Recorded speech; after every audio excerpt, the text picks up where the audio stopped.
Commissioner for the United Nations Human Rights, Excellencies, Ambassadors, Country Representatives, dear experts, distinguished guests, all protocol observed. Allow me at the beginning of my remarks to thank the United Nations Commission for Human Rights Council, the International Human Union of Law and l'Alliance Internationale pour la Défense des Droits et des Libertés for organizing this sad event on human rights violation and the outbreak of the conflict in Sudan.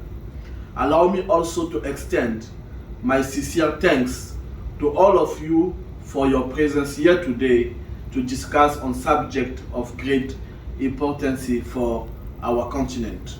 I take this opportunity on behalf of the African Peace and Security Union and on my own behalf to express my heartfelt thanks for your presence and your interest in the situation in Sudan by responding to the invitation.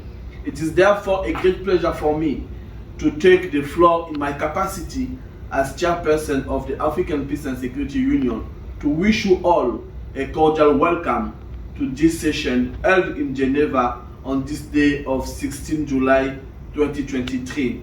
Ladies and gentlemen, first of all, since the outbreak of the conflict in Sudan between the Sudanese army and the Rapid Support Force, the situation in Sudan has caused many victims, civilians and soldiers as well, causing the lives of many Sudanese.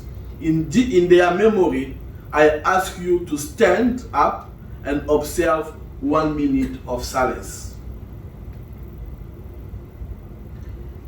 Thank you. Excellencies, ladies and gentlemen, the situation in Sudan has witnessed a great deterioration as thousands of people abandon their homes to their neighboring area, and some of them migrated outside Sudan in search of security and stability, where people's lives are endangered.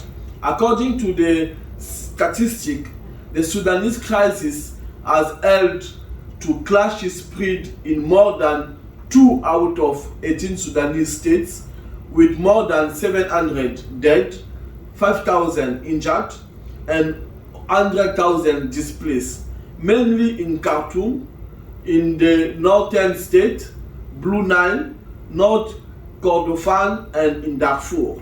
Excellencies, ladies and gentlemen, severe humanitarian needs reach record levels of more than 15.8 million people, including more than 11 million people seeking emergency assistance and more than 11.7 million people suffering from food insecurity. Millions of women and girls are at risk and victims of gender-based violence. Destruction of health infrastructure with many attacks on health facilities have been monitored. More than 70% of health facilities in Khartoum have been closed, and stored blood and medicine have been spoiled due to power outage. Children's rights are seriously violated. Many children have been killed, injured, displaced, recruited and used by army force, as well as sexual abuse and forced for living education. Excellencies, ladies and gentlemen, you will remember that one of the aspirations of the African people contained in Agenda 2063 is a peaceful Africa, and the flagship program of the first 10 years implementation plan is to silence the guns on the continent.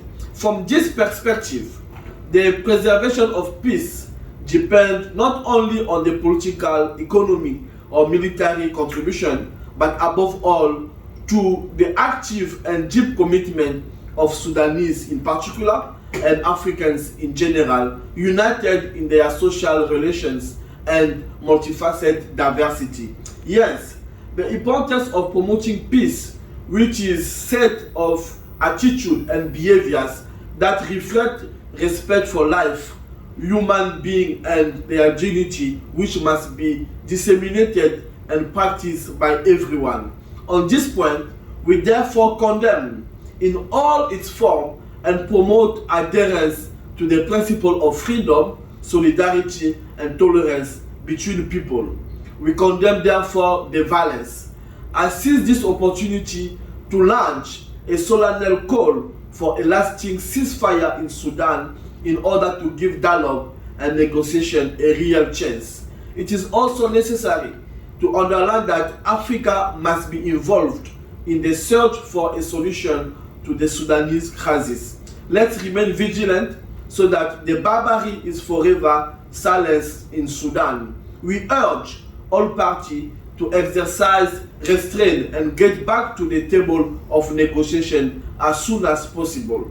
We support the international and regional government effort with the needed CSO's work in crises such as awareness campaign, humanitarian aid, advocacy, and capacity building. This being the active engagement for citizens and civil society organizations is an undeniable asset for peace. It is therefore time to change the old paradigm and replace them with new one. For example, instead of saying that who wants peace prepare war, we must say rather than who wants peace prepare peace. Ladies and gentlemen, I invite you to take ownership of the peace process in Sudan and to participate fully to the working sessions for finalization of a policy document which will serve as a reference document on peace and security in Sudan in the work of the Peace and Security Council, the regional mechanism, and the specialized agency. I invite you also to work tirelessly for the recommendation of this session to be implemented by the policy organ of our international and regional organization. It is part of our duty towards our people. I have no doubt that from our working session, we will come out with good and concrete proposal and a feasibility solution that will enhance women peace and security agenda and human rights protection in Sudan. I hope that we take the opportunity of this meeting to produce fruitful exchange in order to deepen the solution proposed to ensure the strengthening of peace, security, stability, and respect of human rights in Sudan. I wish our work every success. I thank you for your kind collaboration. Thank you.